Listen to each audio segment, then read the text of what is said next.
I'm Kim Bennett, and I'm here today in this outfit because I'm here as the Pearly Queen of Woolwich.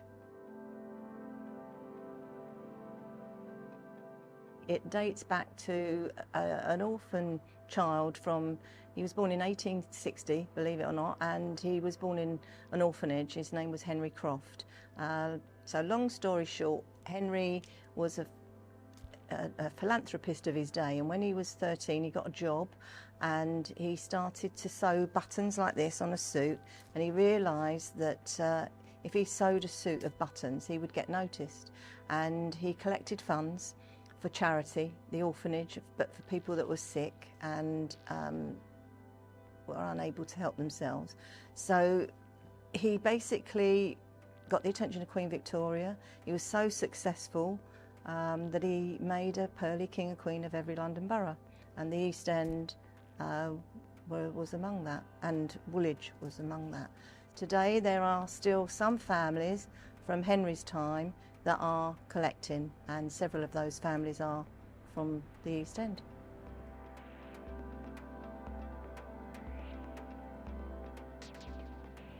East London to me, in all honesty, means education. I did know about the university, and I've got lots, and consequently, because I'd been involved in community and youth work, a lot of my friends and colleagues had come from this area. The Pearlys, as Pearlys, that's what we call ourselves, are kind of synonymous with the East End, although technically Henry Croft did not come from the East End. He came from the back of St Pancras. But the East End Pearly Kings and Queens, as with actually the Lambeth Pearly Kings and Queens, were quite prolific and did lots and lots of fundraising, have very high profile. So I know the East End because I love its diversity. And of course, I've never stopped hearing about it from my children who come out in the East End, because it's one of the best places to come out and have fun.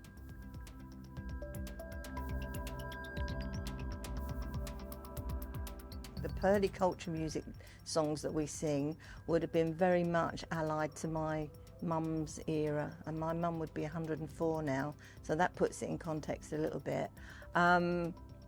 However, having said that, when I first started going and doing these jobs with my husband, and the songs that the Pearlys sing, I knew all the words.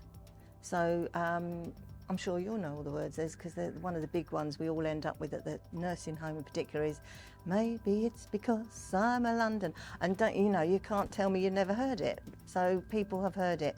So those songs are in the psyche, I guess, of Londoners.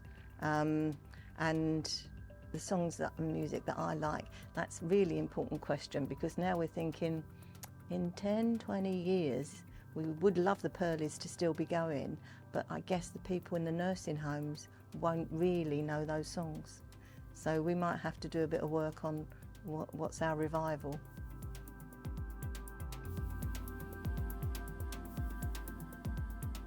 Oh God, I think Cockney culture is today many, many things. It used to be, once upon a time, it was a language that was used by the market traders, by the watermen, and it was a language that was used to exclude the police, really. So if they were kind of not up to skullduggery, but basically any community, if they wanted to keep what their goings on private, young people today do it. They have their I guess the easiest thing I could say, if we're talking to an older person, when you see two young people today, if they come up and they'll bump, like my little granddaughter, she'll bump, and they wouldn't have a clue what that means. But there are certain ways of young people communicating that's, you're all right, you're okay. So.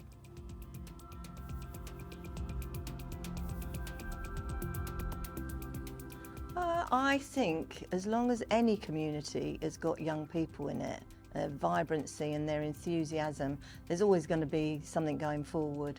I think, what's really exciting now is that we are being asked about this. It may not follow on in the same format that it's followed on before, but I think young people are interested, and they're making their own mixed heritage, if you like. I mean, look, East London as with many other parts of London, is so diverse, is so rich in culture. Wouldn't it be fantastic if we could put all of those lumps together and take the best bits, instead of separating and dividing and saying, oh, you know, we don't do this, we don't do that. And it's like, you know, I think it's great that we can take joint ownership over that, really.